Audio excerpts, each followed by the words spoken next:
Early morning, February, Boston, and the first news broadcast of the day carried footage of a warehouse burned down to its blackened steel frame at the harbor. The reporter's voice confirming that among the dead was Elias Marchetti, head of the Sable Point Group, a man whose name no one in this city had dared say too loudly in 10 years. 200 meters away, in a narrow alley behind a laundromat, the man just declared dead sat on frozen concrete, his white shirt gone the color of ash and torn open from shoulder to ribs, his hair matted at the temple, where blood had dried a deep brown, his bare feet blue against a road crusted with salt. Snow began falling again, light and slow. Heels clicked along the sidewalk, and a woman with platinum hair and a camel coat stopped at the mouth of the alley, tilted her head toward the shape in the dark corner, and laughed. "No way. Look closer. Do either of you recognize him?" She pulled out her phone and let the camera light fall straight across his face. "That right there is the man who promised to buy me an apartment overlooking the bay. 10 months ago I handed him back his ring, and he told me I'd live to regret it." She stepped back half a pace to fit him in the frame. "Look who's regretting it now, Elias." One of her friends tugged at her sleeve, half tired, half amused. "Come on, the man doesn't even have shoes." She shrugged and slid the phone into her pocket. "Well, I didn't take them off him." He did not raise his head, did not cover his face, did not say a word, because only one thing was still working inside him, the cold crawling from his bare feet up into his knees. They walked away, their laughter dying out at the end of the street, and the snow settled in a thin layer across his shoulders. Minutes later, a woman heading to her morning shift cut through the alley to save time, took 3 steps, and stopped. She set her bag down in the snow, unwound the only scarf she owned from around her neck, and knelt in front of the man the whole city had just been told was dead. She had no idea whose life she was touching, and that man, who in 10 years had never once been touched by someone who wasn't afraid of him, raised his head for the first time that morning. If this story reached you, leave a like, share it with someone you care about, and subscribe to our channel to walk the rest of this road with us. She didn't help him to his feet right away. She stayed crouched there for a while longer, both hands still holding the scarf wrapped around his feet, her eyes fixed on skin that had already turned the color of something no longer belonging to the living. Then she looked up and spoke in the voice of someone calculating, not someone offering pity. "Can you walk?" He didn't answer. She repeated the question more slowly, separating each word. "Can you stand up? I'm asking seriously, because if you can't, I'll have to call someone, and if I call someone, they'll take you somewhere, and I don't think you want that." Something in that last sentence made him lift his eyes and look at her for the second time. He gave the smallest nod. She slipped one arm beneath his and pulled, and he was far heavier than she had expected, but she didn't make a sound. She only clenched her teeth and held her position until he managed to stand. They made their way down the entire alley like that, slowly and awkwardly, the scarf slipping farther behind them with every step. She didn't take him to her home. She turned toward the back entrance of the laundromat, unlocked a storage room filled with boxes of detergent and stacks of old towels, and pushed the door open before switching on the light. Inside stood an oil heater and a hot water faucet mounted to the wall. He remained at the threshold, looking in. No one had invited him into a place like this in 10 years. No one invited him anywhere. People only opened doors and stepped back. 3 days, she said, and it wasn't phrased as an offer. "You stay here for 3 days. There's hot water, there's heat, and I'll leave the back door key. On the 4th day, you leave, and I won't ask where you're going. I have a job, and I don't want to lose it. Do you understand?" He understood. What he didn't understand was why she spoke to him in that tone. The tone of someone laying down terms, the tone of someone negotiating rather than giving charity. All his life, he had heard only 2 kinds of voices, the pleading kind and the frightened kind, and this third voice was so unfamiliar that it took him a moment to realize he was being treated like an ordinary human being. She told him to take off his shirt. He hesitated. She continued, still calm. "You've been bleeding this whole time. I saw the trail in the snow all the way here." He removed the shirt, stiffened by cold and dried blood, and she looked at the long cut running down his left side without changing expression, without drawing a sharp breath, without stepping back even half a pace. She simply reached for the bottom drawer of the metal table in the corner, pulled out a flat tin box, opened it, and revealed things no one would have expected to find behind a laundromat. She washed her hands in hot water until her skin turned red. She poured antiseptic onto a piece of gauze and cleaned the edge of the wound in a single direction, never going back and forth. She gripped the needle, and the first stitch passed through his skin so neatly that he only had time to clench his hand before letting it relax again. 4 stitches. She counted them silently. The spacing between them was so even it was almost unsettling. He sat still and watched those hands work, fingers cracked from chemicals, nails cut close, and he realized they didn't tremble even once, not even when the small scissors moved close to his skin to cut the thread. "Where did you learn to do that?" he asked.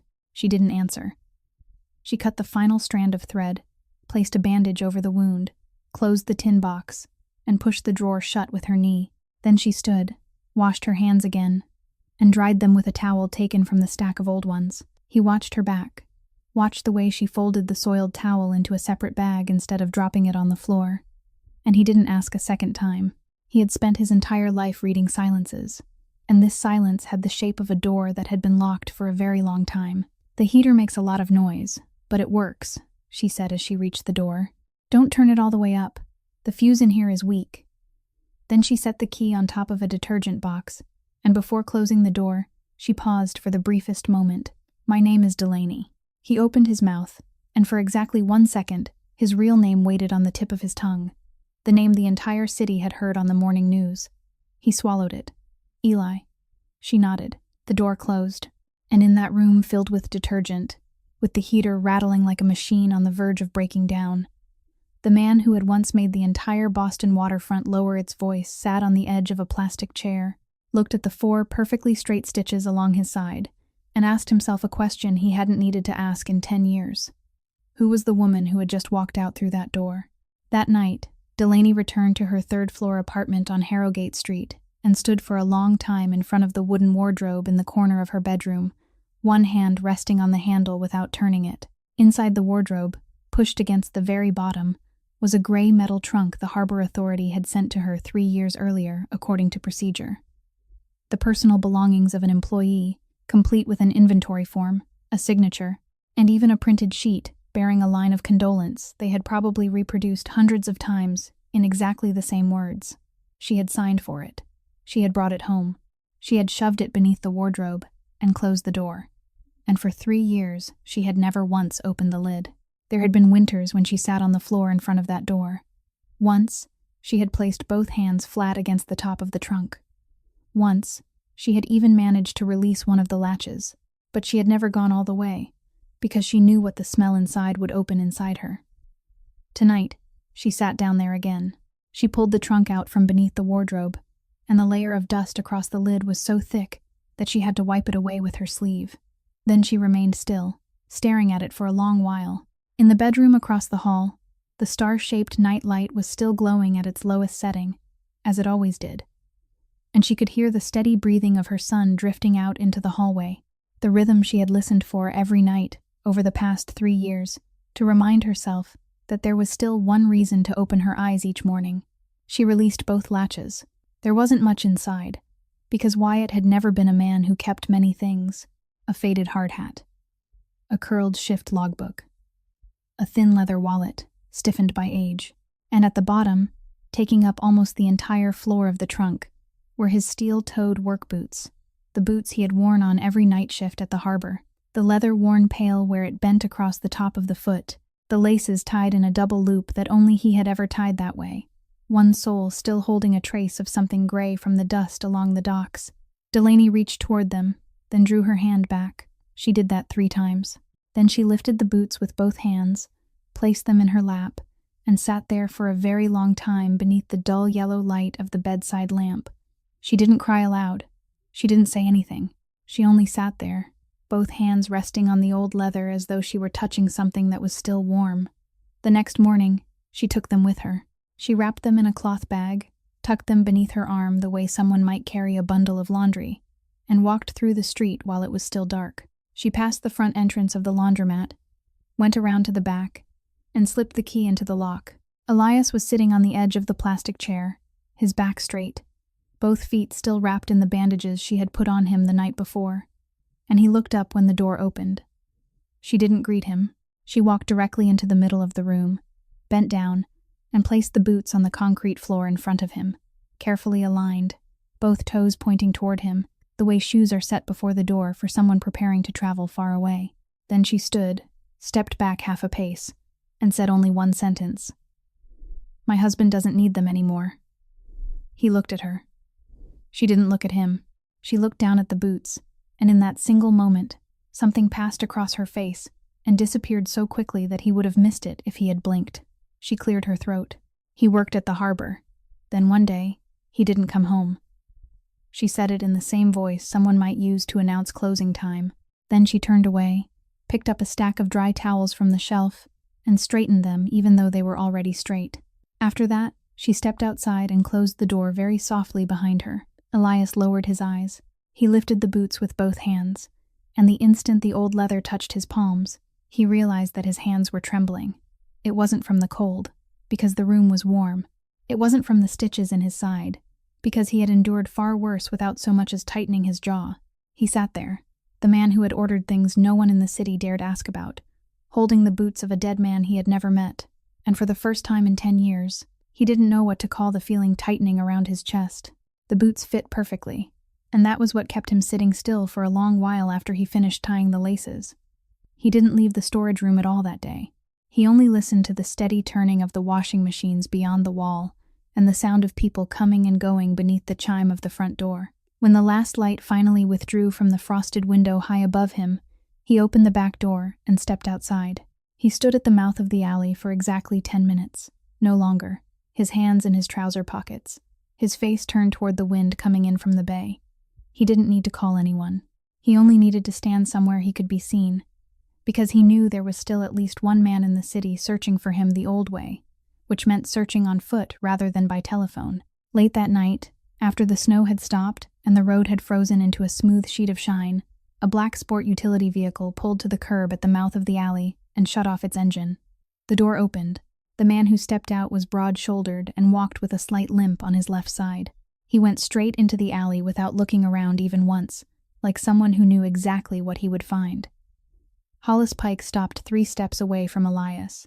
Then he lowered himself onto one knee in the snow, bowed his head, and remained in that position until his voice had found its normal rhythm again. "I've been looking for you for 3 nights. 3 nights, sir." Elias didn't tell him to stand. He only looked down at the snow dusting the closely cropped hair of the man who had walked behind him for nearly a decade. And he allowed the silence to stretch for exactly as long as it needed to. Hollis opened the cloth bag he had brought, took out a shoebox with its paper folds still crisp, and placed it on the snow before his employer. Then he removed a sheet of paper folded into quarters and laid it on top of the lid. "I brought clothes, cash, a safe place north of the city, and this." He pushed the paper forward half an inch. 7 names. 7 people were in that room that night. They heard everything, and they chose to stand still. It took me 3 nights to reconstruct all 7 names. He looked up, and for the first time in the conversation, his eyes met Elias's directly. "Who do you want to begin with?" Elias reached out, but he didn't take the paper first. He pushed the shoebox aside with the toe of his boot. One slow, decisive motion, and the box slid across the snow until it came to rest against the wall. "I'm wearing these until the work is finished." Hollis looked down at his employer's feet, at the scuffed steel-toed work boots with their double-looped laces, tied in a way he had never seen Elias use before, and he asked nothing further, because it wasn't his place. Elias picked up the paper, opened it, and read. He read very slowly, from top to bottom, only once. Then he folded it back into quarters along the original creases, and slipped it into the inside pocket of his coat. He didn't say a word about the 7 names. Hollis waited. He waited several moments longer, then understood there would be no answer, and he rose, brushing the snow from his knee. "You have to leave this neighborhood. Tomorrow morning, they'll start searching every row of houses." Elias turned toward the far end of the alley, where the light from the storage room spilled a thin yellow line across the snow. "I'm staying." Hollis was silent for a moment. "You don't need to hide anymore. All you have to do is step into the light, and everything ends before the morning is over." Elias shook his head. "If I come back to life today," Keen burns the ledger and disappears before lunch. Hollis understood. "But if you stay dead for a few more days, then he has to wait for the death certificate, and he has to sign the inheritance papers himself, in his own name, to take control." Elias lowered his eyes to the snow. No one can force him to sign. Only his greed can do that. Hollis nodded slowly, and in his mind he could see the trap closing with perfect clarity. A trap that needed no lock and no guard, only time and a man in too much of a hurry. "How much longer, sir?" "Until the ink is dry." Then Elias turned toward him, and his voice changed. It wasn't louder. It wasn't harsher. It simply lost the part of it that still belonged to conversation. "There's one more thing. This neighborhood, from the top of the street to the bus stop, the entire laundromat, and the whole row of buildings behind it." Hollis straightened. "No one in this neighborhood is to be touched. No one asks questions. No one stands watch outside any door. No one crosses a threshold here without my permission." The bodyguard studied his employer for another moment, and something in that order sent a colder feeling down his spine than the 7 names now resting inside the coat pocket before him. "Understood." The vehicle started and disappeared around the corner, its engine fading into the night, and Elias remained alone in the alley, while the new shoebox stayed exactly where he had pushed it, resting against the wall, unopened. On Tuesday morning, Delaney opened the front door earlier than usual, and she left the storage room door open by the width of a hand because the heater inside had run too hot all night. Elias sat in the corner of the main room on a wooden chair beside the dryer, both feet still wrapped in bandages and tucked inside the old boots, wearing a gray sweater she had found among the clothes customers had left behind the previous season. He wasn't doing anything.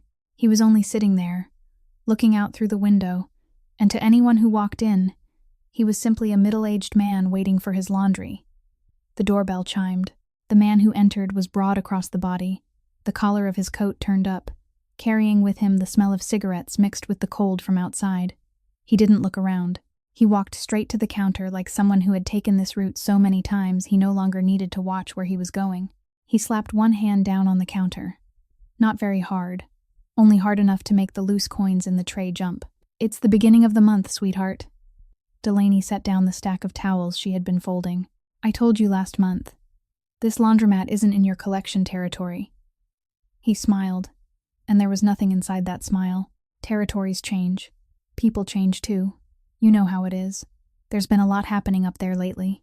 He leaned across the counter. 700, today. I don't like coming back a second time, and I like coming back with other people even less. She didn't step away. She remained where she was, both hands resting on the counter, and she was opening her mouth to answer when a voice came from the corner of the room behind him, so quiet that the man had to turn his head before he could hear it clearly. "How much does Warren Dolan still owe?" The man straightened. The smile stayed on his face for one more moment, then disappeared. "What did you say?" Elias didn't move. He remained seated on the wooden chair, both hands resting on his thighs, and he spoke the second sentence in exactly the same tone, not even slightly louder. "The account you opened last week at the Bowen Street branch. The account under your sister-in-law's name. Who do you think they'll question before they come to you?" The man said nothing. The blood drained from his face the way water pulls away from a stretch of sand, slowly, evenly, beyond resistance. He glanced at Delaney, very quickly, as though hoping she would say something to prove he had heard wrong. She didn't say anything. She didn't understand what was happening either. Elias looked down at his hands, then spoke a third time. "Go tell Ambrose Keene that someone is already collecting in this neighborhood."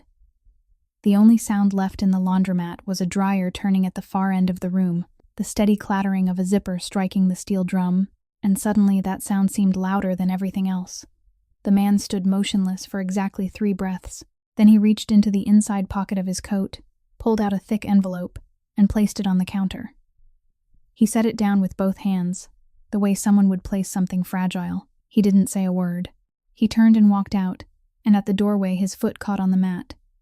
He stumbled half a step, then shoved the door so hard that the bell rang in a long burst before finally falling silent.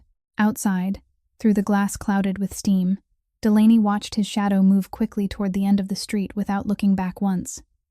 She stood still for a long time. The envelope lay there on the counter between the tray of loose coins and the stack of towels she had left half-folded. Both her hands rested on the wood, and when she looked down, she saw that they were trembling, not because she was afraid of the man who had just left, but because of something else, something that had entered her laundromat without her noticing and had been sitting in the corner for the past 3 days, in the shape of a man without shoes. She turned to look at him. Elias was still sitting in exactly the same position. He didn't rise. He didn't approach the counter. He didn't touch the envelope. His eyes remained fixed on the window as though nothing had happened. Delaney heard herself ask the question, and she was surprised by how calm her voice sounded. "Who are you?" He was silent for a long while. Then he spoke without turning his head. "Today is the third day, isn't it?" She couldn't answer, and he didn't ask again. She didn't make him leave on the fourth day.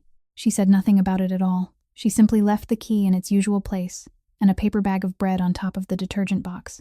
And that evening, she put on the nursing assistant uniform that still held the sharp creases from its packaging, took 2 buses across the city, and arrived for her first trial shift at Sable Point Rehabilitation Center.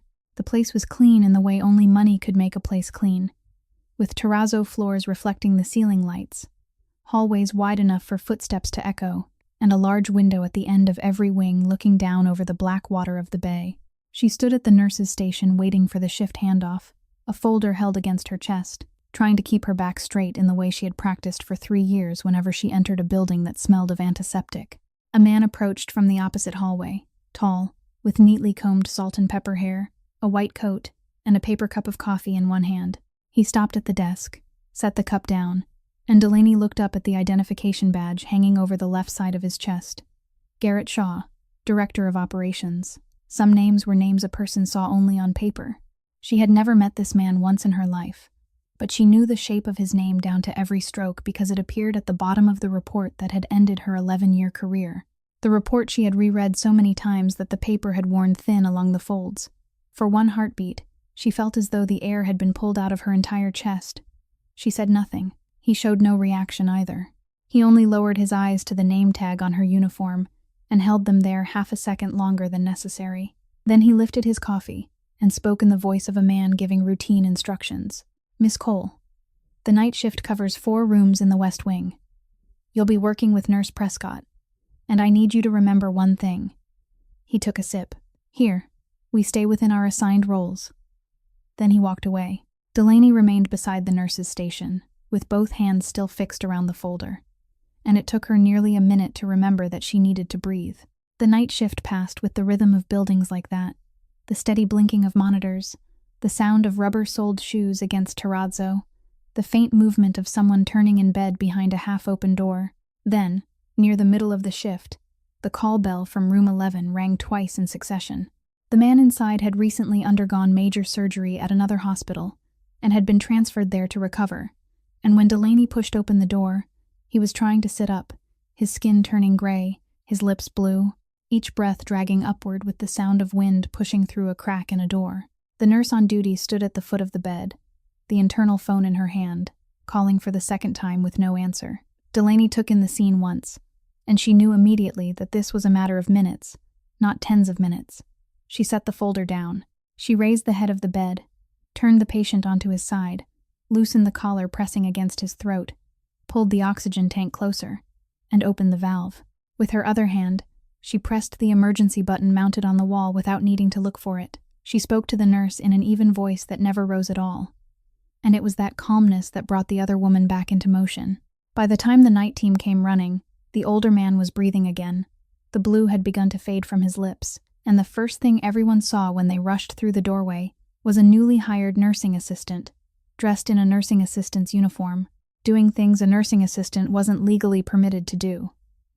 No one said anything that night. In the morning, when Delaney signed out, she glanced at the incident report resting on the nurse's station. Every step had been recorded precisely, including the exact order in which she had acted. On the line marked Responding Clinician, there was only one name, written in blue ink with firm, neat strokes. Garrett Shaw. She stood there with the pen still in her hand. Then she heard footsteps behind her, and he was there, holding the same paper cup of coffee. He tipped his head toward the hallway. They walked about 10 paces away from the nurse's station, to a place outside the camera's view beside the window overlooking the bay. He didn't look at her. He looked down at the water. "Your license is suspended, Miss Cole. Touching a patient in that condition means you broke the law, and if anything had happened last night, they wouldn't have gone after this facility. They would have gone after you." He turned toward her, and his voice softened, almost becoming kind. "By putting my name on that report, I'm saving you." Delaney looked directly into the face of the man who had signed the document that ended her career, and she felt something rise into her throat, hot and bitter, demanding somewhere to escape. She swallowed it. She thought about the rent. She thought about the 2 bus rides. She thought about the star-shaped nightlight still glowing at its lowest setting across the city. "Yes, sir." He nodded with satisfaction and disappeared around the bend in the hallway. Delaney remained beside the window, looking down at the bay as the water began to change color, and she let both hands close into fists, tighter and tighter until her nails pressed into her palms. Then she opened them, straightened her collar, and walked toward the bus stop. She reached the laundromat before the sky had fully brightened, and instead of opening the front door as she usually did, she went around to the back and sat down on the concrete step, still wearing the nursing assistant uniform beneath her coat, her handbag beside her, both arms wrapped around her knees. A thin strip of snow from the night before still clung to the base of the wall. She sat there doing nothing, her eyes fixed on the empty space between the 2 rows of buildings, and she remained there so long that when the back door opened, she didn't turn her head. Elias stepped outside, looked at her for a moment, then sat down on the step at a respectful distance, no closer. He didn't ask whether she was all right. He only sat there with both hands resting on his knees, allowing the silence between them to remain like something with weight. That was the only reason she began to speak. "Do you know what it feels like to stand there and watch your name being erased from a piece of paper?" He didn't answer. "I used to be an operating room nurse. Night shift, St. Aubin Hospital, 11 years, including the years I spent in training. I wasn't the best person there, but I was the one they called when a difficult case came in at 3 o'clock in the morning, and I thought that was probably close enough to being the best." She spoke in the voice someone might use to read through a list, steady and without rise or fall. "My husband worked nights at the harbor. His name was Wyatt. We used to joke that no one in our family ever saw the sun. He came home when I left for work, and I came home when he woke up. Every day, we had about 40 minutes together in the space between, and those 40 minutes were the best thing I ever had in my life."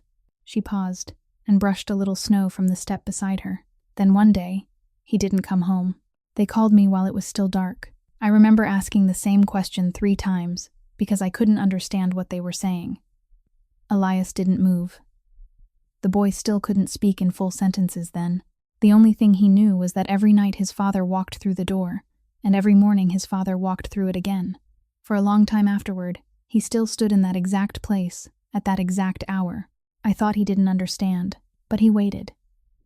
She cleared her throat very softly, then continued more quickly, like someone trying to get through a dangerous stretch of road as fast as possible. "After the funeral came the bills. They took him to the hospital before it was over.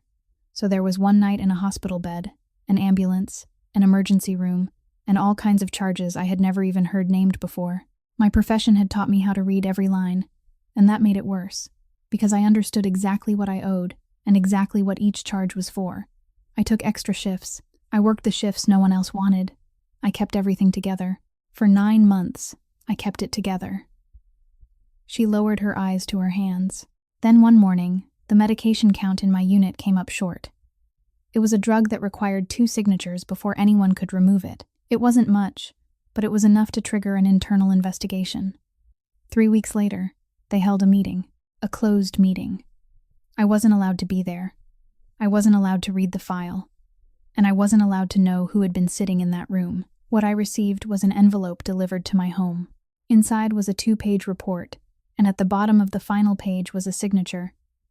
She fell silent for a long moment. "They didn't prosecute me. Do you understand that part? There wasn't enough evidence to prosecute, but there was enough to suspend my license. That meant I was never declared innocent, and I was never put on trial. I was simply placed outside, the door closed, and no one had to explain anything to me." She turned and looked at him for the first time since she had begun speaking. "They didn't need to prove I was guilty. They only needed a name to write on the report." Elias remained still. In more than 10 years, he had listened to hundreds of people tell him their stories, and every one of those stories ended in the same way, with a request, a number, a name that needed to be handled, something he could either grant or refuse. He had built his entire life on the principle that human loyalty could be bought, and that price was only a matter of time. The woman sitting 1 step away from him had just told him how she had lost everything, and she wasn't asking for anything. She didn't ask who he was. She didn't mention the thick envelope a man had placed on the counter of her laundromat with both hands. She told the story, and then she stopped, as though she had set down something heavy on the ground, and now she sat staring into the empty space between the buildings, breathing out a white cloud into the cold air. "I'm telling you this because you'll be leaving," she said. "It's easier to tell things to someone who's about to go." He looked at the side of her face in the gray morning light, and for the first time in his life, Elias Marchetti didn't know what he was supposed to say. She sat there a little longer, then rose, brushed the snow from the hem of her coat, and said she had to open the laundromat because the regular customers began arriving early in the morning. She worked the entire day as she always did, taking in laundry, writing receipts, counting loose change, while Elias sat in the corner watching her, watching the way she lowered her head and thanked every person who walked out the door even when they had paid to wash only 4 pounds of clothes. In the afternoon, when the laundromat was quiet, she disappeared for about 20 minutes. He heard the front door close, then open again. When she returned, she walked straight into the storage room, removed her coat, and draped it over the back of the chair, then placed a brown paper envelope on top of the detergent box, the kind of envelope banks handed out at the counter. He looked at it, then at her. "What is this?" 2,800. She spoke quickly, like someone who had practiced the sentence on the walk back. "Take it. Buy a bus ticket out of the city. Go anywhere. The farther the better. And the first thing you do when you get there is find a clinic and have someone look at those stitches again. My 4 stitches will only hold you until then. The rest needs antibiotics, and I'm not allowed to prescribe anything for anyone anymore." Elias didn't reach for it. He stared at the envelope lying on the detergent box lid between streaks of dried soap, and something inside his chest cracked so quietly that he couldn't stop it in time. "What money is this?" She was silent for a moment. Then she answered, and when she did, she looked directly at him, without turning away. "The deposit for a 2-bedroom apartment in the building at the top of the street. I saved for 2 years. The place I live in now has only 1 bedroom. The boy sleeps in the bedroom and I sleep on the couch outside. And that's all right, but he's growing fast, and I kept thinking about the day he might have a door of his own to close when he wants to." She gave the slightest shrug, as though she were speaking about the weather. "The apartment will still be there. I'll save again. The man who had once ordered transfers of sums an entire neighborhood couldn't earn in a lifetime, the man with accounts under different names in 3 countries, and a locked room in a Back Bay building filled with things he couldn't even remember, sat motionless on the wooden chair and couldn't speak a single word. He had watched people kneel for money. He had watched them betray one another for numbers far smaller than this. He had never seen anyone place before a stranger the exact thing it had taken them 2 years to save, then simply shrug. "You don't know who I am," he said. "No," she replied. "And this morning, you weren't planning to tell me. You saw what happened yesterday in this laundromat." "I did." She pulled the plastic chair closer and sat down, both hands clasped together on her knees. "I saw a man without shoes sitting in the corner say 3 sentences, and a man half again his size ran out of here as if he had been burned. I thought about it all night while I was at work, and I still decided to do this." He looked at her. "Why?" She was silent longer than he expected. "Because 3 years ago, I was sitting in a dark place like that alley outside. Not literally, but I sat there for a long time, and I remember very clearly how many people walked past." She lowered her eyes. "People aren't cruel, they're just busy. Everyone is busy. And every time another person walks by, the thought in your head grows a little larger, the thought that maybe you deserve what happened to you." She looked up. "I don't want to be the person who walks past, that's all." Then she pushed the envelope a little farther toward him. "I believe there will be a day when you can stand up again. I don't know how, and I don't know when, but when that day comes, I'll be glad I didn't step over you." Elias reached out. He placed his hand on the envelope and left it there, neither picking it up nor pushing it back. He remained that way for a long time, long enough for her to begin finding it strange, and when he finally spoke, his voice was rough in the way of someone who had swallowed something too hot. "Delaney." It was the first time he had called her by name.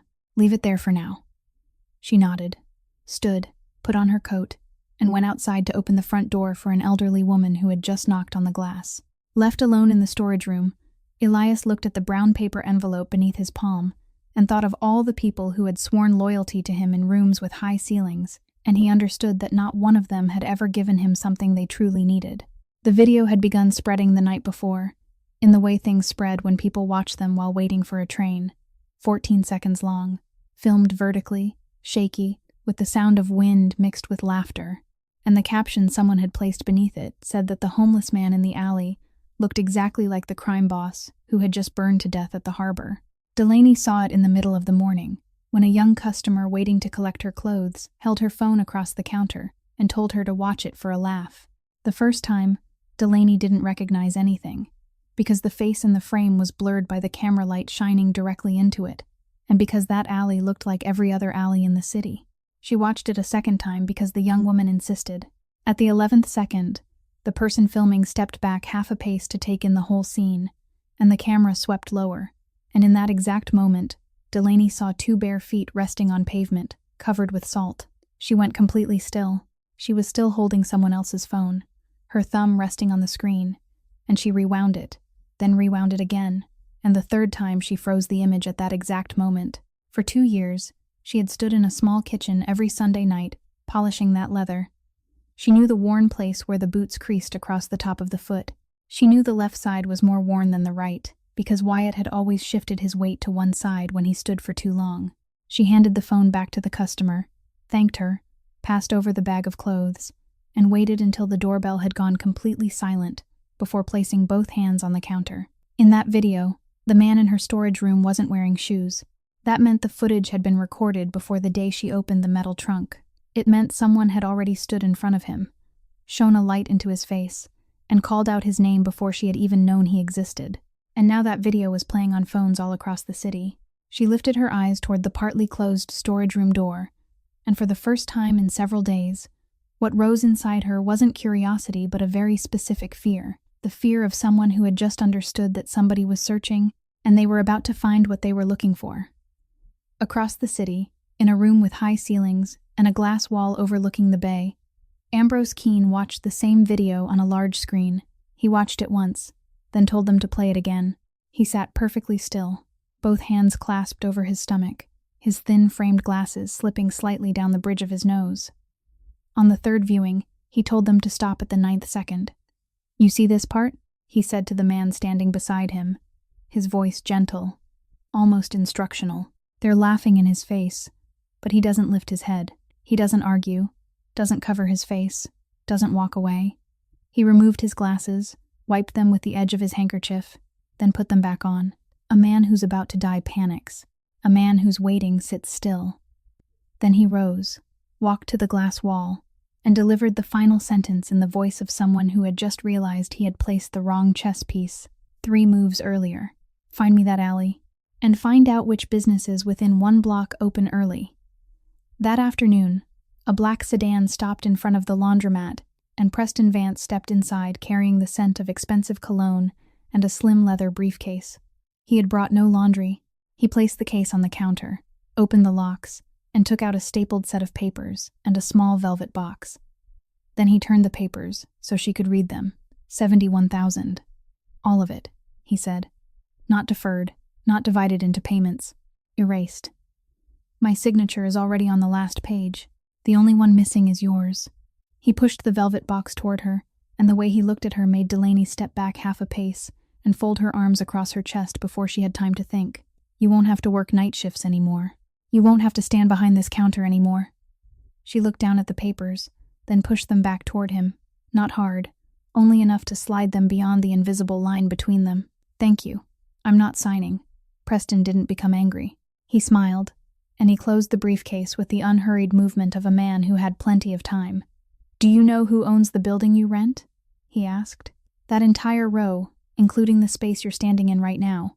I bought it last fall." He picked up the velvet box, turned it once in his hand, then slipped it into the inside pocket of his coat. "And you know how it is. There aren't many people in the medical profession in this state. Everyone knows everyone. A letter of recommendation is only a piece of paper, but whether someone signs it is another matter." He tapped 2 fingers very lightly against the counter. "Think about it. I'm in no hurry." Then he walked out. Delaney remained exactly where she was, both arms still folded across her chest, until the sound of the car outside had faded completely. In the storage room, behind the partly closed door, the man sitting on the wooden chair had heard every word. Beverly Cole arrived the next morning, and she came with the video already open on her phone, holding it up at her daughter's eye level the moment she crossed the threshold. Everyone in this neighborhood has been sending me this. 3 people, Delaney, 3 different people in one morning. At the time, there were 2 regular customers waiting for their dryers and an elderly man sitting on the plastic chair beside the window. Delaney set down the stack of towels. "Could you lower your voice, Mom? Lower my voice?" Beverly gave a short laugh, the laugh of someone who had held back for long enough. "You're hiding a man in the storage room behind this laundromat, a man people filmed out on the street, a man nobody knows anything about, and you're telling me to lower my voice." She placed the phone on the counter. "For 3 years, I haven't dared go to church on Sunday. Do you know why? Because I can't stand the way people fall silent when I walk in. Well, now they've got something new to talk about." Delaney stood still. "Are you finished?" "No." Beverly drew in a breath. "I raised you for 18 years so you could study for that profession. I sat in the kitchen counting every dollar so you could have your first uniform. Then they took that profession away from you, and I endured that too. I told myself that was simply your fate. But now you've brought a homeless man into the place where you earn your living, and I have to say something. I have to say it because there's no one left who will say it to you." She lifted one hand as though she meant to continue, then stopped in the middle of the sentence. Her hand froze in the air, the fingers slightly spread, and something passed very quickly across her face. She blinked twice. She reached for the edge of the counter but missed it by several inches, and then she collapsed. Someone in the laundromat screamed. One of the women rushed forward, dropped to her knees, wrapped both arms around Beverly's shoulders, and held tightly to her upper arms while shouting her name again and again, as though she might be able to call her back. The other woman ran behind the counter, searched through a drawer, found a spoon, and came back with her hands trembling, saying they had to put it in Beverly's mouth or she would bite her tongue. The elderly man by the window stood up but didn't know what to do. He only remained there with his hat in his hands. The storage room door flew open. Elias crossed the laundromat in only a few strides, and the first thing he did was knock aside the hand holding the spoon, firmly, without saying a word. The second thing he did was pull away the woman gripping Beverly's shoulders and move her back. "Don't hold her down. Let go. Nobody puts anything in her mouth." He kicked the plastic chair and the nearby laundry basket out of the way, clearing the space around Beverly's body. Then he supported her shoulder and hip, rolled her onto her side, tilted her head slightly back, and placed his coat beneath it. He looked up at the elderly man standing frozen in place. "Call an ambulance. Give them the laundromat's exact address and tell them she's unconscious." Then he turned to Delaney, and his voice didn't rise at all. "Where is her handbag?" Delaney had already dropped to her knees on the other side, and she seized the bag that had fallen beside the counter. Her hands searched past the wallet, the keys, and a tin of mint cigarettes, until she pulled out a small orange tube of gel, the squeeze kind, crushed inward at the center. She looked at it, and for 1 second the world seemed to fall away beneath her. "My mother has diabetes. She hid it from me," she said, and she heard her own voice break on the final word. "She's been hiding it from me for a year." Elias took the tube, turned Beverly's head a little farther to the side, and squeezed a small amount of gel against the inside of her cheek, between the gum and the flesh. Then he gently rubbed the outside of her cheek to help it dissolve. He didn't pour anything into her mouth. He didn't lift her and try to force her to drink. He only performed that one precise action, then shifted back half a step, keeping one hand on her shoulder so she wouldn't roll out of the recovery position. His eyes fixed on the clock above the door. The entire laundromat went silent. The woman who had been holding the spoon stood against a washing machine, with both hands covering her mouth. The elderly man repeated the address into the phone for the second time, slowly and clearly. Delaney knelt there, holding her mother's hand, cold and damp in her own, and she didn't take her eyes from Beverly's face for even a second. Then Beverly's eyelids moved. She released a long breath. She opened her eyes, looked up at the ceiling, then glanced around without understanding where she was, and the first person who came into focus was a man in an old gray sweater kneeling beside her, one hand still resting on her shoulder, his feet inside a pair of scuffed steel-toed work boots. She looked at him for a long time. In the distance, the sound of an ambulance siren was already approaching from the top of the street. Beverly ran her tongue over her lips and spoke in a rough, broken voice, but every word was clear enough for everyone in the laundromat to hear. "I owe you my life." She paused to catch her breath. "And I'm still not letting you have my daughter." The woman who entered the laundromat the following afternoon didn't look exactly like her mother, but there was enough resemblance for anyone to recognize it at once. Meredith Cole wore a wine-colored coat, her hair neatly tied back, and the first thing she did was look around the room the way someone inspected a house they were considering buying. Delaney was at the hospital with her mother. Elias was the only person left in the laundromat, sitting in the corner as he did every day. Meredith knew that. She had waited until she knew it. "You're the man who saved my mother," she said, her voice carrying precisely the right amount of warmth. "My entire family is grateful to you. We truly are. That's part of the reason I came." Elias didn't stand. "And the other part?" "The other part is harder to say." Meredith pulled the plastic chair closer and sat across from him, both hands resting on her knees, her head tilted slightly to one side. "My sister doesn't know how to bring anything to a clean end. She never has. She lets things drag on because she's afraid of hurting people. And in the end, everyone gets hurt worse." She sighed. "She asked me to come and speak to you." He said nothing. "She's already made her choice. Preston Vance. This was being discussed before you ever appeared. She simply hadn't been able to make it final." Meredith opened her handbag, took out a set of papers folded in half, smoothed them flat, and placed them on the detergent box beside him. "This is the preliminary agreement. The Harrogate property belongs to my mother and her children, so her signature was required. She signed yesterday, before she went into the hospital." Meredith turned to the final page and kept her hand there for a moment. "Go ahead and read it. I imagine that for a man like you, documents are easier to understand than words." Elias picked up the papers. He truly read them, not merely glanced over them, and he stopped at the last page. The signature there was written in blue ink, slanting to the right, with a broad loop in the first letter and a long stroke trailing from the last. Beneath it, the name Beverly Ann Cole had been printed in the careful handwriting of an older woman. He stared at it for a long time. His entire life had been built on documents. He had learned very early that words were the cheapest thing in the city, that people could swear anything inside a room, then step outside and forget every promise they had made. But a signature remained. A signature carried a date, a witness, and consequences. He had lived by that principle for 10 years, and it had never betrayed him. He folded the papers in half along the original crease. "Did she say anything else?" "She said you shouldn't wait for her here anymore." Meredith stood and straightened the hem of her coat. "She also said you've already taken her money, so I suppose you have some way to leave." She said it softly, almost regretfully, then walked toward the door. At the threshold, she paused and looked back at him once more with the expression of someone who had completed a difficult but necessary task. The doorbell chimed. Elias remained alone with the papers in his hands. Beyond the glass, the sky was growing dark, and cars passed with their headlights stretched into bands of yellow. He didn't feel angry. He felt something far stranger, the feeling of a man who had missed a stair he had climbed thousands of times. And for the first time in many years, he sat there without knowing whom he should believe.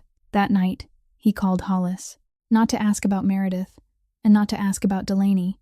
He asked about the property. He wanted to know exactly who owned what along the Harrogate strip that Preston Vance had been buying since the previous fall, parcel by parcel, quietly, and why a man who had purchased an entire row of buildings still had to sit inside a laundromat and push a debt cancellation agreement toward a woman who worked nights. Hollis needed 2 days. Then he arrived, placed a file of copied records from the registry office before his employer, and opened it to the exact page that mattered. "The corner parcel, sir.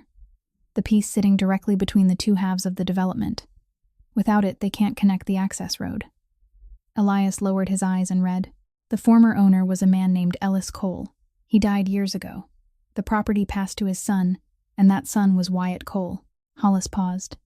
"He left a handwritten will about 4 years ago. His share was transferred to his wife. All of it. The paperwork was completed before his death. The only sound in the storage room was the rattling heater." "It isn't large," Hollis continued.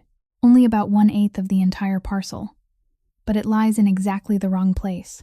So if she refuses to sign, Vance's whole development stops. It doesn't slow down. It stops completely." Elias didn't answer. He sat looking down at the page, at the name Delaney Marie Cole printed in the column marked current owner, and in his mind he saw clearly the woman counting loose change in the tray behind the counter, smoothing each crumpled bill, and writing the total in her blue-covered ledger at the end of every day. She was sitting on the very thing half the city was fighting to possess, and she had no idea. He closed the file, placed it on top of the agreement bearing the signature, and said nothing. Delaney reached the laundromat after the street had gone quiet, carrying a bag of things she had brought back from the hospital, and she was surprised to find every light inside turned off and the front door locked from within. She went around to the back. The storage room door was already open, and Elias was standing there with his coat on, not sitting in the wooden chair as he did every evening. 2 cars have been parked at the top of the street since dusk, he said. No license plates. They've gone into 3 stores, asked the same question, and the 3rd store was the cafe across from here. She stopped on the step. What did they ask? Whether anyone saw a barefoot man on the day it snowed. He looked into the darkness of the alley. Someone answered them. It isn't their fault. They only told the truth. Delaney set down the bag. Then you need to go. You're coming with me, he said, in a voice that left no room for negotiation. Someone saw you standing in the doorway with me this morning. If I disappear and you stay, you'll be the only person they can find. She opened her mouth to argue, then heard a car door close at the top of the street. Not loudly, only one clean click, and she fell silent. They left through the back, cut across the rear courtyards of the row houses, and then they ran. The pavement was covered in a thin layer of ice that had been crushed underfoot during the day and frozen again into something uneven and slick. She ran behind him, one hand holding the hem of her coat, her breath breaking into white bursts. Footsteps followed behind them, not hurried, steady, the rhythm of people who knew they had more time than those who were running. They turned into the fish market that had closed hours earlier, long rows of empty stainless steel counters stretching away on either side, the floor still wet, the cold and the smell of salt clinging to the throat with every breath. Elias pulled her sharply behind a concrete pillar and pressed her into stillness. The footsteps passed about 13 feet away. Then they stopped. Then they separated in 2 directions. He caught her wrist and pulled her onward without speaking, and they reached the market's rear exit, where an iron fire escape climbed the side of the old building next door. She went first. Her shoes struck the metal steps with a sound so loud that even she winced, one hard clang after another, loud enough for the entire building to hear, and somewhere below, someone looked up and shouted once. At the 2nd floor landing, her foot slipped. She missed only half a step, but that was enough, and as she staggered, a hand reached up from below, seized her wrist, tightened, and pulled downward. She cried out. What happened next was something she would remember forever, not because it lasted, but because it was over so quickly. Elias turned back. He didn't shout. He didn't say a word. He came down 4 steps in less than a breath, and the hand released her wrist. Then there was the sound of a body striking the iron railing. Once, twice, and the man was already lying on the landing before anyone could understand how it had happened. Delaney stood gripping the railing and looked down. Elias was there, his back slightly bent, one hand still twisted into the man's collar, and he didn't stop. That was what made the cold move through her. Not the speed, the fact that he didn't stop. Beneath the dull yellow light of the security lamp mounted on the wall, she saw his face, and there was no anger in it, no urgency, nothing at all, only a flat and absolute concentration, the expression of a man performing familiar work. Sir, a voice called from the courtyard below. Hollis was there, though she had no idea when he had arrived, and he charged up the stairs, grabbed his employer by both shoulders, and pulled him sharply backward. Sir, Elias didn't move. Sir, stop. Hollis said it a second time close to his ear, his voice urgent but held low. You already gave the order, this neighborhood. You gave that order yourself. A silence lasted for exactly 2 beats. Then Elias let go. He straightened, adjusted the collar of his coat with one slow movement, and released a long breath. The man at his feet crawled away. He didn't dare stand. He dragged himself down several steps before he managed to run. Hollis said something into the radio clipped inside his collar. In the courtyard below, 2 other figures were already backing toward the alley entrance. Elias looked up at the 2nd floor landing. Delaney was still standing there, one hand gripping the railing, the other holding the wrist that had just been crushed. She didn't step back. She didn't move toward him either. She only looked at him, and that look was unlike any look he had received in 10 years, because it didn't hold fear in the way people usually feared him. It held something else, the look of someone who had opened the wrong door and seen everything waiting on the other side. He climbed toward her. At the final step, he stopped at a distance and lowered his eyes to her wrist. "Does it hurt?" She didn't answer. She looked at him for a long while longer, then turned away and continued climbing to the 3rd floor alone. Hollis took them to an empty apartment on the 5th floor of an old building on the north side of the city. The kind of apartment that had furniture but had never truly been lived in, and he left the key before going. Delaney sat on the edge of the sofa for nearly an hour, still wearing her coat, rubbing her wrist over and over even though it had stopped hurting long ago. She had called Ruth Halloran twice, and both times Ruth told her the boy had finished his entire bowl of soup, gone to sleep early, and still had his nightlight on, so there was nothing to worry about. Elias stood by the window without turning on the main lights. "Are you going to tell me now?" she asked. He didn't turn around. "Not yet. Then I'll ask something else." She rose and walked to the middle of the room. 3 years ago, someone signed a piece of paper that took my profession away from me, and I didn't know who that person was until this week. Today, several men came looking for you in my neighborhood, and they managed to put their hands on me. She stopped there and let those 2 sentences remain beside each other in the air for a long while. "I don't know who you are, but I know you're someone who can find things that people like me can't." Then she opened her handbag and took out an old set of papers, the edges yellowed, folded in half, and held together with a rubber band. She placed it on the table. "I've kept this for 3 years. It's a copy of my husband's accident report. They sent it to me as part of the procedure, along with a form I had to sign to receive the benefits." She looked down at the papers. "I took it to 4 places: the Labor Department, a lawyer, a reporter, and someone from the Harbor Union. The first told me the case was closed. The second told me I didn't have enough money to follow it through. The third took it and never called me back. The fourth arranged to meet me at a cafe and never showed up." She lifted her eyes. No one read the whole thing. Everyone turned past the first page and stopped. Elias looked at the papers. "Why give it to me?" "Because there's no one else left to give it to," she said. "And because you're the only person I've ever seen read a document from beginning to end without looking at the clock." She lifted her bag onto her shoulder. "I have to get back to the boy. I'll return tomorrow morning to collect it." The door closed. Elias sat down at the table, removed the rubber band, and opened the papers beneath the single desk lamp still burning in the apartment. He read them the way he read everything, from top to bottom, skipping nothing, not even the small print at the bottom of the pages. The first page was a standard report form from the Labor Oversight Agency. The second was a description of the scene, written in the kind of administrative language that had stripped away anything that might make a reader stop. The third page was a list of employees present during the shift, and on the 9th line were the 3 words, Wyatt Allen Cole, followed by an employee number, and the number of hours he had worked at the time the report was made. The 4th page contained the conclusion: no system failure, no recommendation for further investigation, case closure advised. And in the lower right corner of the final page, in the section reserved for the operating representative's confirmation, there was a signature in black ink. Small, neat, evenly slanted, the handwriting of someone who wrote so often he no longer had to think about it. Beneath the signature was a typed line: Ambrose Keene, Senior Advisor, Sable Point Group. Elias didn't move. He sat motionless beneath the desk lamp, one hand still resting on the edge of the page, and he read the line 3 times, not because he failed to understand it, but because some part of him still wanted to find another way to read it. That harbor belonged to him. That night shift had been his shift.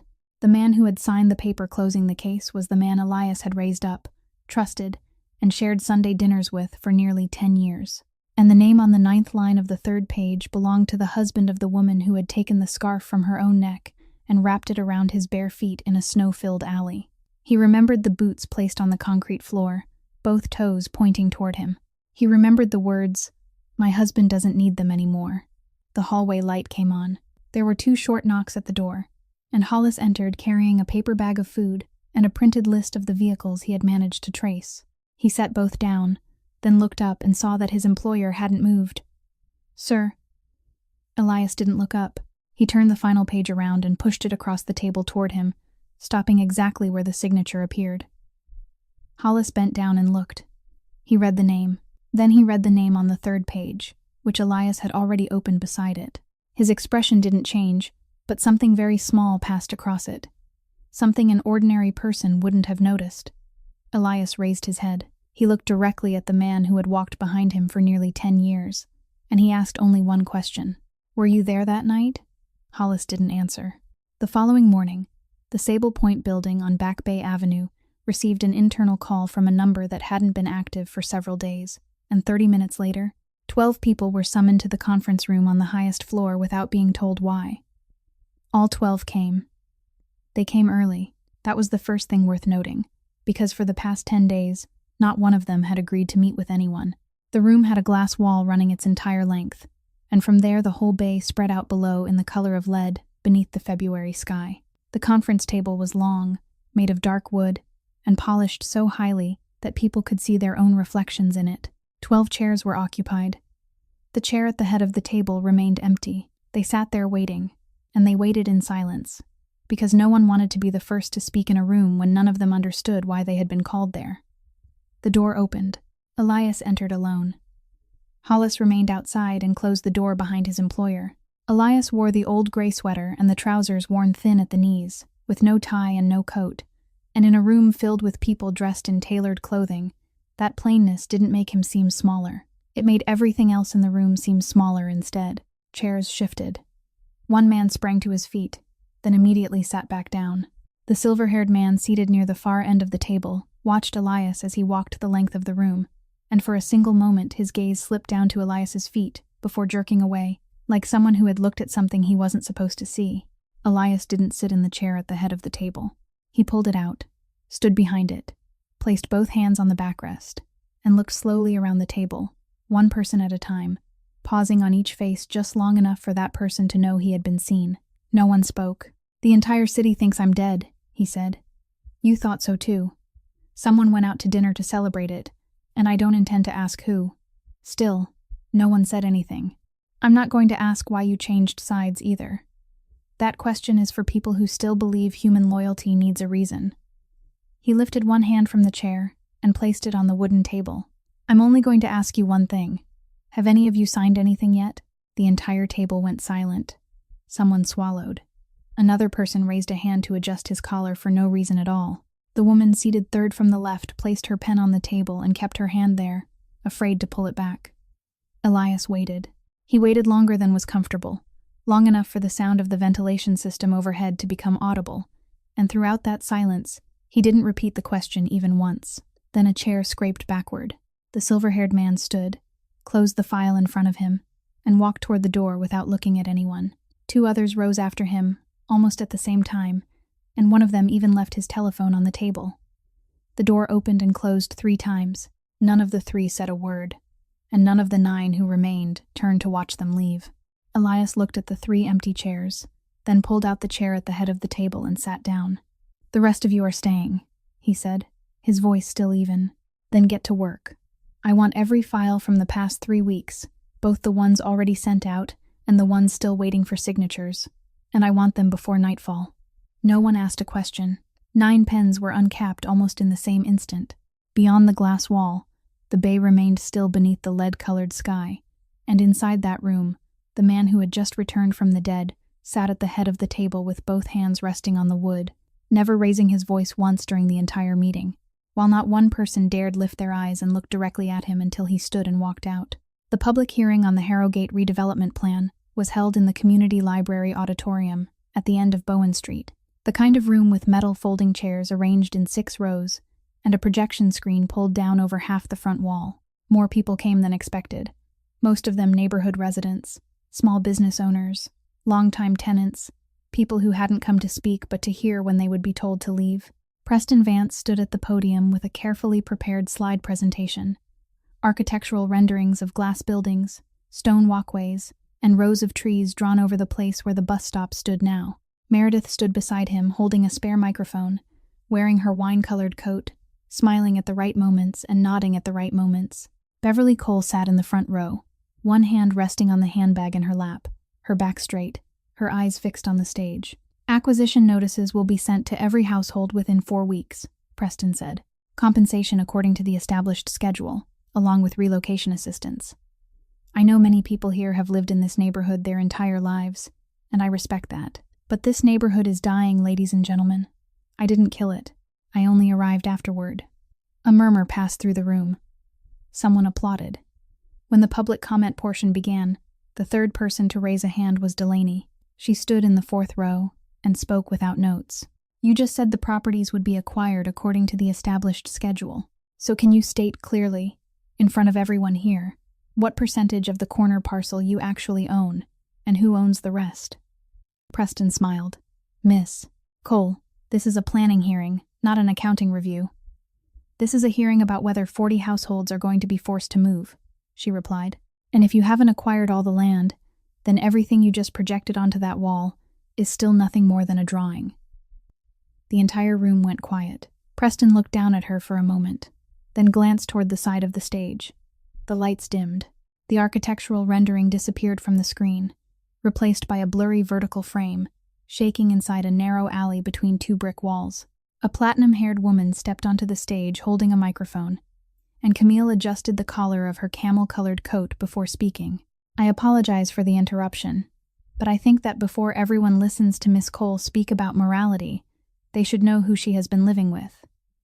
The video played. 14 seconds.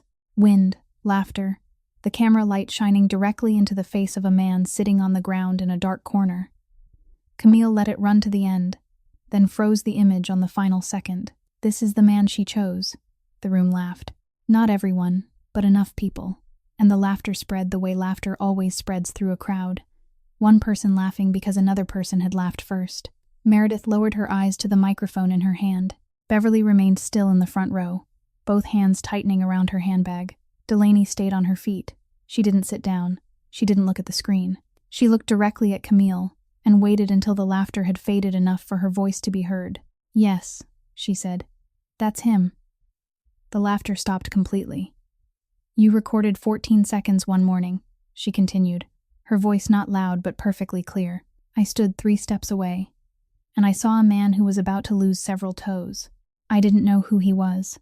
I still don't. But I know what happens to a person when an entire street walks past, and no one stops, because 3 years ago, I sat in a place like that too. A metal chair scraped at the back of the room. Someone had stood up. People began turning their heads toward the rear. She gave me an envelope. The voice came from the final row. Not loud, but the whole auditorium heard it. The man in the old gray sweater rose from his chair and began walking slowly up the center aisle. There were $2,800 inside.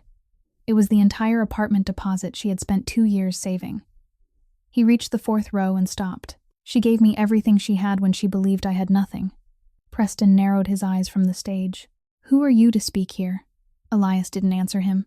At that moment, the double doors at the back of the auditorium opened, and 4 people entered, 3 men and 1 woman, all wearing long wool coats, none of them looking toward the stage. The first was the chairman of the Boston Port Authority, a man half the people in the room had only ever seen in newspapers. Behind him came the chief executive officer of Sable Point Group. They walked to the middle of the aisle, stopped in front of the man wearing the worn steel-toed work boots, and the chairman of the Port Authority bowed his head. Mr. Marchetti. No one heard another metal chair scrape.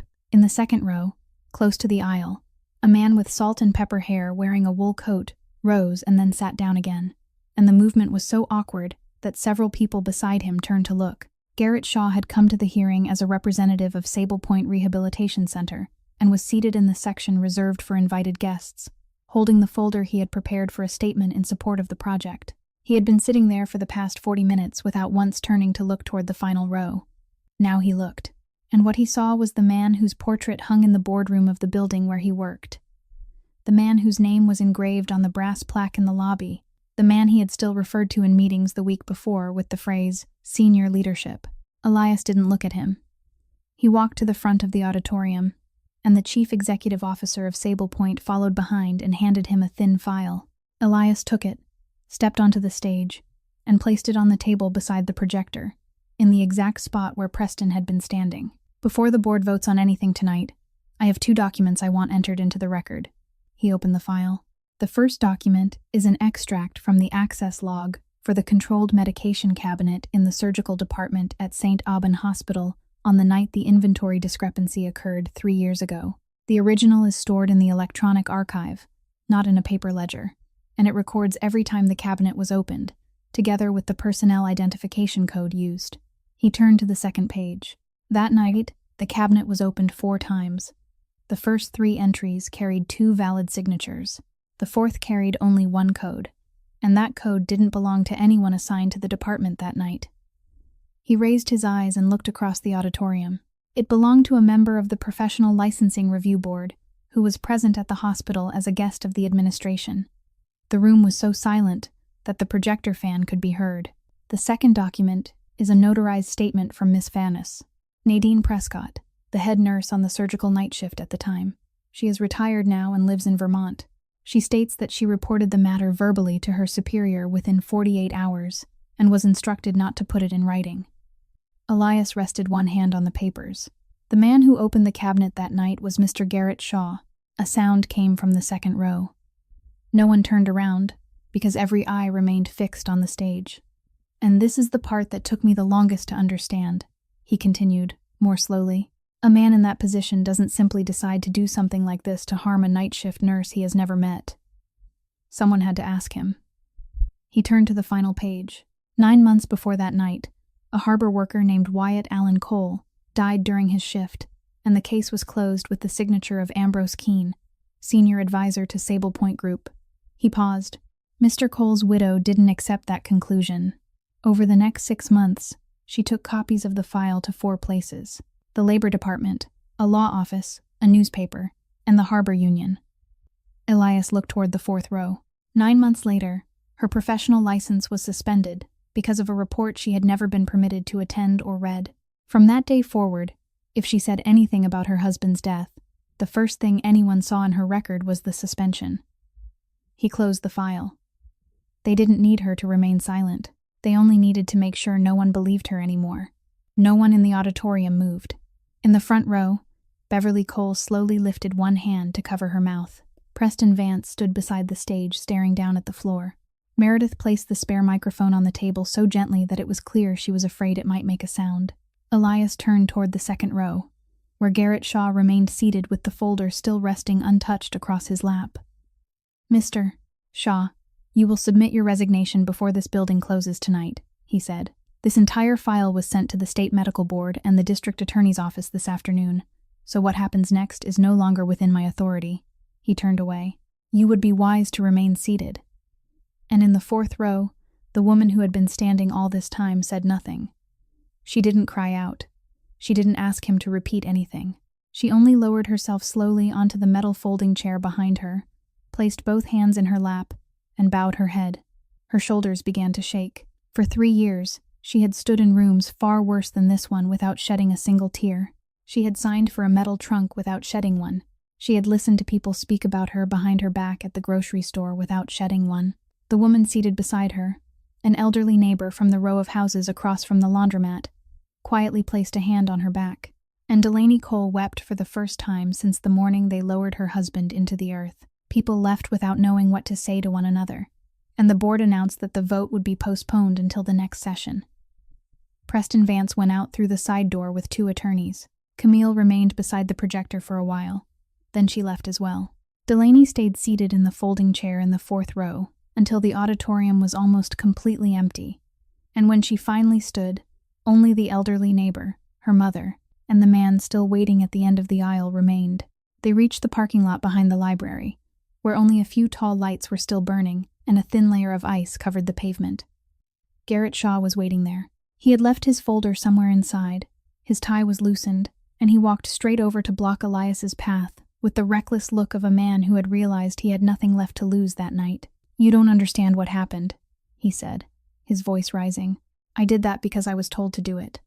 And the man who told me is still sitting in there while I'm standing out here. He reached out and seized the front of Elias's sweater. You can't cast me out there alone. Everything happened very quickly. Hollis rushed in from behind the car, and during the struggle all 3 men lost their balance on the ice. Elias slipped. His knee struck the pavement, and his left foot slammed hard against the edge of the concrete step bordering the parking lot. There was a very soft, clean crack, like an old thread snapping. Hollis pulled Garrett away. Elias stood, and he realized that his left step felt strangely loose. He looked down. The outer sole of the left boot had separated from the body of the shoe for a length of almost 4 inches. exposing the lining inside. And in that opening was something that didn't belong in any shoe in the world. A small plastic packet, folded into thirds, yellowed with age, sewn into the lining with black cord, the clumsy stitching of someone sewing by hand in a hurry. Delaney stepped closer. She looked down. She recognized those stitches before she had time to think, because she had seen them everywhere in her home, on the strap of a bag, across a tear in the kitchen curtain, on the sofa cushion he had mended, and then told her would hold for now. Elias sat on the concrete step, untied the boot, and used his key to pry away the last part of the sole still attached. He pulled out the remaining stitches. The plastic packet fell into his palm. He handed it to her without opening it. Standing beneath the tall parking lot light, Delaney peeled away each layer of plastic with fingers that no longer obeyed her. Inside were two things: a small, dark blue memory card, the kind used in industrial recording equipment, and a sheet of paper folded into quarters, torn from a shift logbook, with the marks from the spiral binding still along one edge. She opened it.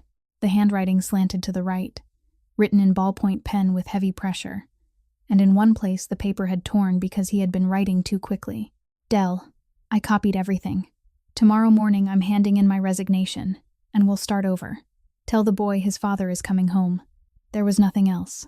No signature, no date, only those 4 lines and a blank space beneath them that he had never had the chance to fill.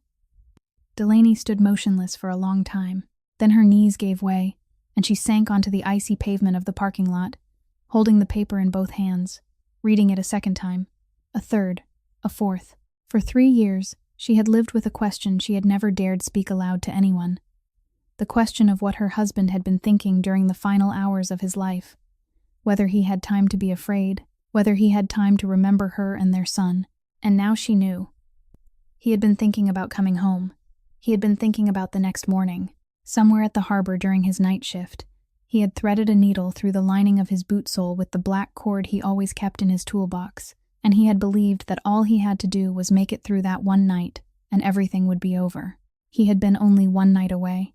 Beverly Cole knelt beside her daughter on the ice without saying anything, only wrapping one arm around her shoulders, while the elderly neighbor stood behind them and raised a hand to shield them from the wind. Elias remained seated on the concrete step with the boot whose sole had come apart resting in his hands.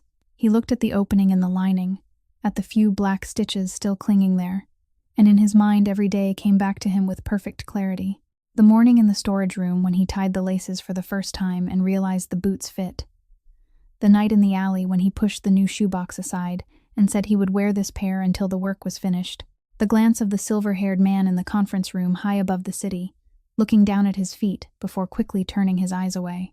All those days, the thing Ambrose Keene and every man working for him had been searching for had been resting directly beneath Elias's feet, passing through the harbor, through the Back Bay building, through the conference room with the glass wall overlooking the bay. He had carried it with him the entire way without ever knowing. And the person who had placed it in his hands on the coldest morning of that winter was the woman now sitting on the ice only a few steps away from him. They took Beverly home first. Then Hollis drove Delaney back to Harrogate, and Elias sat beside her in the back seat for the entire ride without anyone speaking a word. When they stopped in front of her building, she didn't get out right away. She remained there with the note still held between her fingers, staring through the window for a long time. "The name on the accident report," she said. "The man who signed the paper closing my husband's case. Tonight, you read it aloud in front of the entire auditorium." Elias didn't answer. "Ambrose Keene, Senior Advisor to Sable Point Group." She turned toward him. "Tonight, they called you Mr. Marchetti." The car was very quiet. Hollis sat in the front with both hands resting on the steering wheel, his eyes fixed straight ahead. "I gave you that file several days ago," she continued, and her voice was so even that its calmness was what made it frightening. "You picked it up, you read it, and the next morning you gave it back to me. You didn't say anything. You didn't ask me a single question." He remained silent. "You read the last page, didn't you?" "Yes." "You read page 3, didn't you? The list of employees on that shift." "Yes." She nodded slowly, like someone confirming the answer to a calculation she had already solved. "So for the past several days, you've known that my husband died at your harbor, during a shift managed by your people, and that the case was closed with the signature of a man you shared dinner with for nearly 10 years. She opened the car door halfway, then stopped. Were you ever going to tell me? Or were you planning to wait until you had finished handling your own business before it became my turn? Elias opened his mouth. Then he closed it again. An answer was already waiting there. An answer about needing time, about how telling her too soon would have placed her in danger, about how he hadn't yet been certain enough, and he could hear every word of it clearly in his mind. Reasonable, ordered, complete.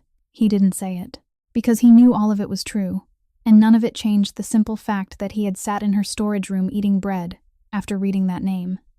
He remained silent, and that silence was the most complete answer he had ever given in his life. Delaney stepped out of the car. She stood on the sidewalk and looked at him through the open door, and her face was completely dry now. There were no tears. There was no breaking in her voice.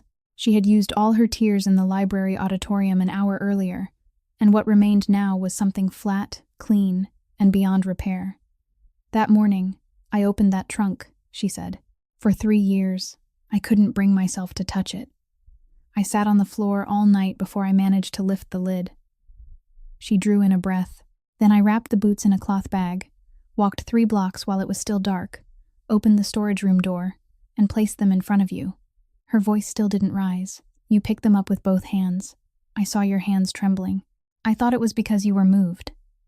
She stepped back once. You let me give you those boots, and you knew who they belonged to. He didn't try to stop her. That was the only thing anyone could have said about him in that moment. The man who had spent 10 years making sure nothing ever left his hands once he had decided to keep it. The man who could make one telephone call and bring an entire street to a halt within 20 minutes, remained seated in the back of the car and watched her turn away toward the entrance of the building. He didn't call her name. He didn't reach out. He offered no promise, no money, no explanation, because for the first time in his life, he understood that all those things belonged to a system she had never been part of. Delaney stopped on the front step. She didn't turn around. I still would have given them to you, she said, loudly enough for him to hear. Even if I had known everything beforehand, I still would have given them to you.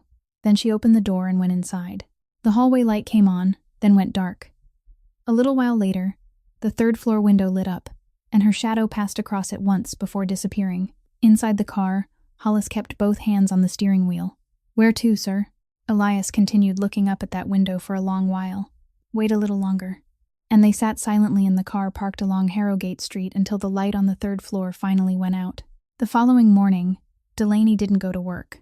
She took a bus downtown to the Federal District, sat in the hallway for nearly 2 hours, and eventually a man in his 50s with thinning hair invited her inside. He introduced himself as Whitaker, and he listened to her speak for 20 minutes without interrupting once, even when she placed the memory card on the desk between them. Then he leaned back in his chair. I believe you, he said, but I need to tell you something, and I'm going to tell you the truth, because you deserve the truth. He pointed at the card. This is unclaimed data. You didn't obtain it from a system. You found it inside a shoe. There's no chain of custody, no seizure record, and no witness who can verify how it was created. The attorneys on the other side would need about half a morning to have it excluded from the record. He tapped the desk twice with one finger.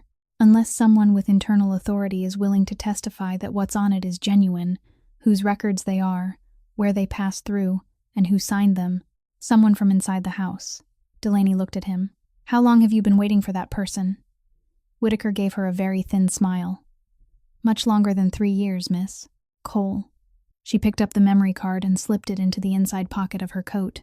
That night, warehouse number 4 at the eastern edge of the harbor was still brightly lit, because Ambrose Keene had moved his entire operation there after the hearing, and trucks carrying documents had been seen coming and going throughout the afternoon. Delaney walked through the main gate. No one stopped her, because no one knew who she was.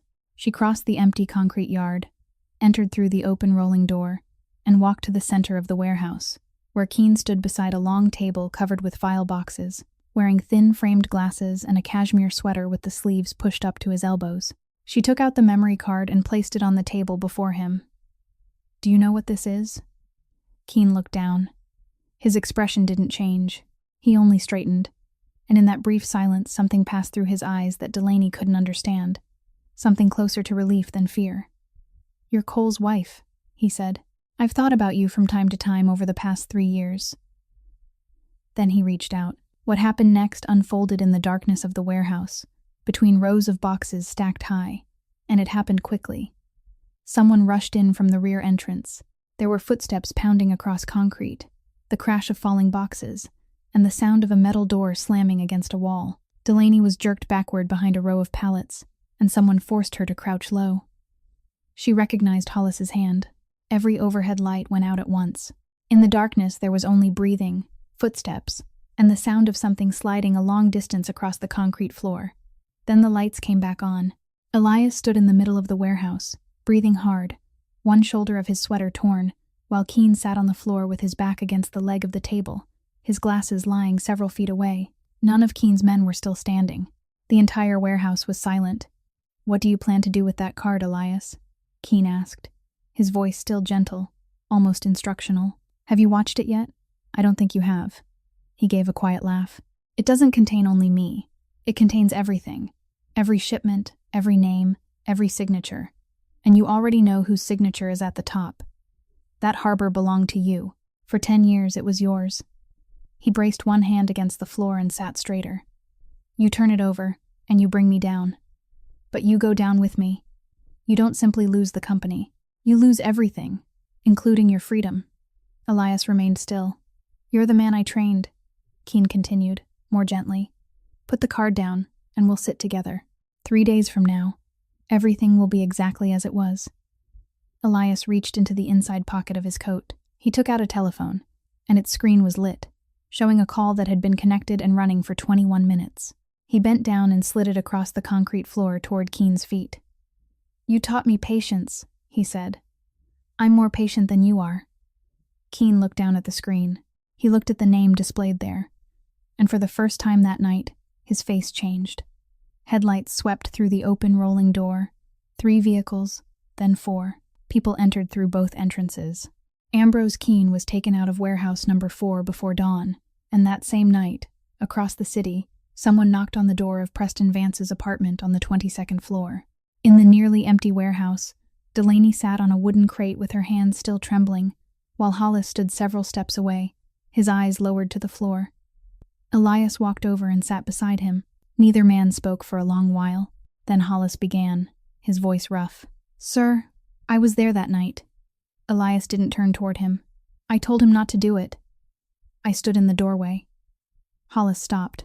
"Then he told me to go outside, and I went outside." He raised one hand and wiped it across his face. "For 3 years, I've meant to tell you every day. I couldn't do it." Elias remained still. Outside, the sky was turning the pale gray of early morning, and a ship's horn sounded across the bay, one long note, then silence.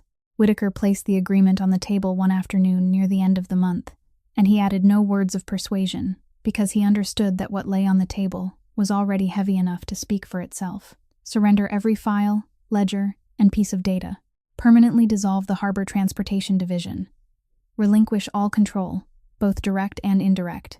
Submit to financial oversight for 3 years. Hollis stood by the window and said that he didn't have to do this, that he had 4 of the finest law firms on the East Coast, that he could survive it. Elias sat motionless, the pen beside his hand, untouched. The person who entered the room then wasn't Whitaker, and it wasn't a lawyer. Delaney had returned on her own. She stood at the head of the table, looked down at the papers, then looked at him. "If you keep it, you're still the man who killed my husband," she said. "You didn't give the order. I know that. But that harbor belonged to you.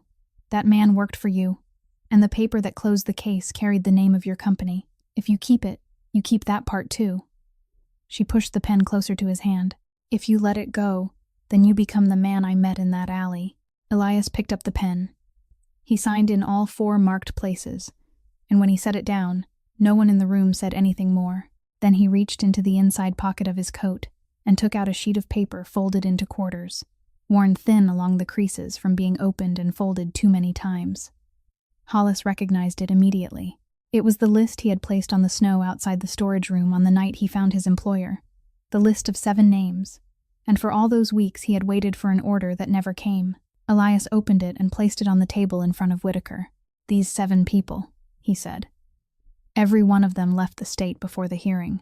Travel money, housing for the first 6 months, and legal documents for those who needed to change jobs. All of it has already been arranged. You'll find the transfers in the records I just surrendered." Hollis looked down at the paper, then up at his employer, and for the first time in nearly 10 years, something showed on his face. "They were the people in the room that night, sir. They heard everything. They chose to stand still." "Yes," Elias said, "and they are the only 7 people still alive who can confirm what happened. If I had left them in this city for 1 more week, none of them would still be able to speak now." He pushed the paper toward Whitaker. "You need testimony. Here are 7 witnesses."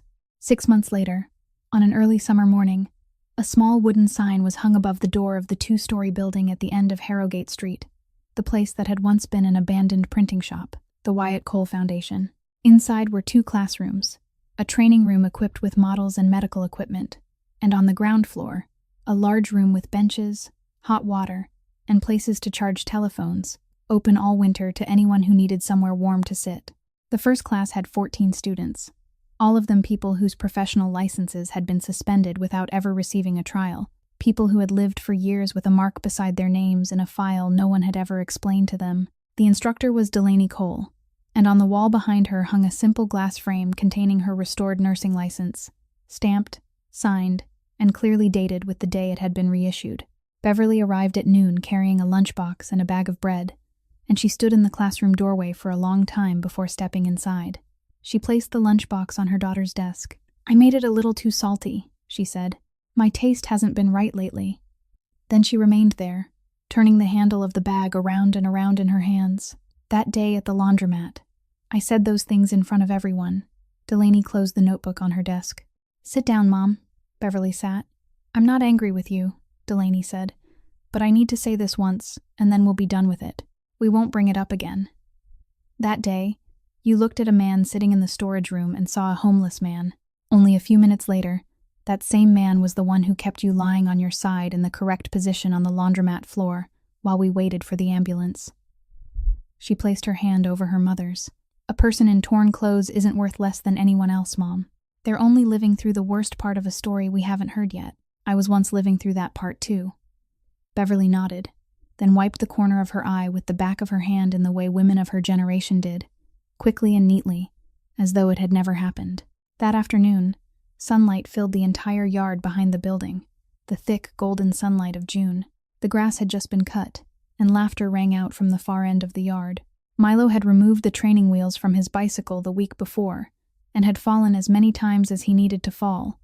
And this time, the bicycle held its balance, rolling in a straight line through the long strip of sunlight across the concrete, while the boy laughed loudly enough for the whole yard to hear. Running behind him was a man in a shirt with the sleeves rolled up, one hand hovering lightly behind the seat, and when he saw that the wheels were steady, he let go.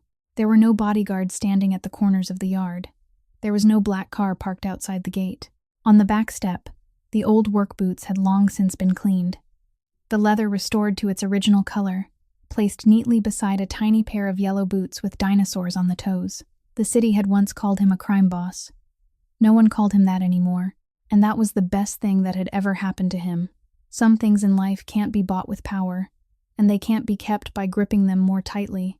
The strongest person isn't the one who can repay every wrong, but the one who dares to stop at the right moment and accept the price for what he has built. The kindness of a stranger on a cold morning may not change the whole world, but it can change one person, and one changed person can be enough to save many others.